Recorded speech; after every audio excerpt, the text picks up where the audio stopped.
ದನ ಮೇಯಿಸಿ ಬಂದವನು ಹೊಟ್ಟೆ ನೋವು. ಹೊಟ್ಟೆ ನೋವು ದನ ಕುರಿ ಮೇಯಿಸಿ ಬಂದವನಿಗೆ ಹೊಟ್ಟೆ ನೋವು ಬಂತು. ಹೊಟ್ಟೆ ನೋವು ಬಂದವನಿಗೆ ಬೇದಿ ವಮನ ಏಡು ಆಯ್ತಲೇ ಇನ್ನೇನು ಯಾವುದು 12 ಗಂಟೆ ಜಾಸ್ತಿ ಆಗಾಗ 12 ಗಂಟೆ ಜಾಸ್ತಿ ಆಗಿದೆ. ಡಾಕ್ಟ್ರ್ ಎಲ್ಲಿದ್ದಾರೆ ಅಂದ್ಬಿಟ್ಟು ಬೆಳಗಾನ ಜಾಸ್ತಿ ಆಯಿತು. ಡಾಕ್ಟ್ರುಗಳಿಲ್ಲ ಅಂದ್ಬಿಟ್ಟು ಏನು ಮಾಡಿದ್ರು, 3 ಗಂಟೆ ರಾತ್ರಿ ಜಾಸ್ತಿ ಆಗೋಯ್ತಲ್ಲ, 3 ಗಂಟೆ ರಾತ್ರಿ ಕರ್ಕೋದ್ರು. 3 ಗಂಟೆ ರಾತ್ರಿ ಕರ್ಕೋಗಿ ಅಲ್ಲಿ ಡಾಕ್ಟ್ರುಗಳು ಅಡ್ಮಿಟ್ ಮಾಡ್ಕೊಳಕ್ಕೆ ದುಡ್ಡು ಕೇಳ್ದಾಗಿ ಇವ್ರ 30,000 ಕಟ್ಟಿ ಅಂದ್ರಂತೆ. 30,000 ತಗೋಯಿದ್ರಾ ಏನೋ 1,500 ತಗೋಗಿರ್ಬೇಕು.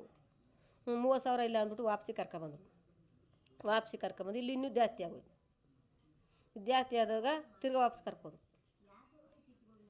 ಅಷ್ಟೇ. ಇನ್ನೇನಪ್ಪ ಹೇಳವ. ಅಲ್ಲಿ ಹೋದಾಗ ಜಿಮಿತ್ತೋ ಇಲ್ವೇಲೋ ಸಿಕ್ಕಾಕರ ಅಂತ ಹೇಳಿದ್ರು. ಹೋಗಿಲ್ಲ ನಾವು ದಂಡಕ್ಕೆ.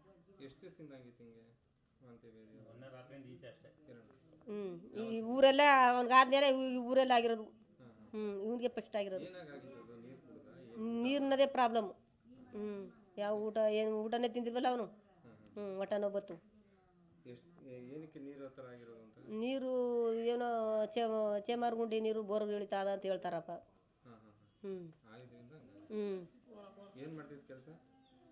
ಆರಂಭ ಮಾಡ್ತಾವ.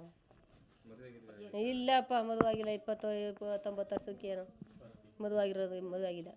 ಅವ್ರ ಅಣ್ಣಗೆ ಆಗಿಲ್ಲ, ಇದಕ್ಕಾಗಿದ್ದ. ಇಷ್ಟು. ಅವ್ರ ಅಪ್ಪ ಅಮ್ಮನೂ ಆರಂಭನೇ ಮಾಡ್ಕಾಯ್ತು.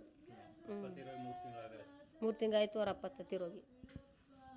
ಕುಡ್ದು ಗ್ಯಾನ್ದಲ್ಲಿ ಹೋಗಿ ನೇತಾಕಂದ. ಯಾರು ಹೊಡೆದವ್ರಿಲ್ಲ ಬಡ್ದವ್ರಿಲ್ಲ.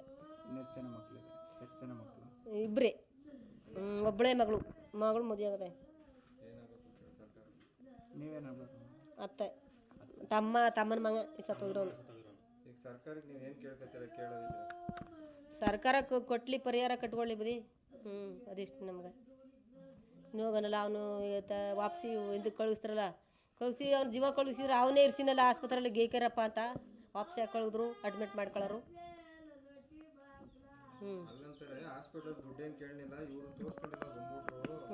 ನೋಡಿ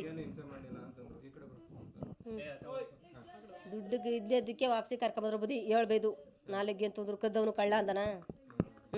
ತರವರು ಹೇಳ್ಬೋದು ನೋಡಪ್ಪ. ಇದ್ದಕ್ಕೆ ವಾಪಸಿ ಕರ್ಕೊಬಂದದಕ್ಕೆ ನೋಡಪ್ಪ ಇದು ತಮ್ಮನ ದುಡ್ಡು ತಗೊಂಡು ಇನ್ನೊಂದಪ್ಪ ವಾಪಸಿ ಹೋದ್ರು. ಆಮೇಲೆ ಅಡ್ಮಿಟ್ ಮಾಡ್ಕೊಂಡ್ರು. ಜಾಸ್ತಿ ಆಗೋಯ್ತು. ಇಷ್ಟೇ. ನಮ್ಮ ಹೆಸರು ಜವರಮ್ಮ.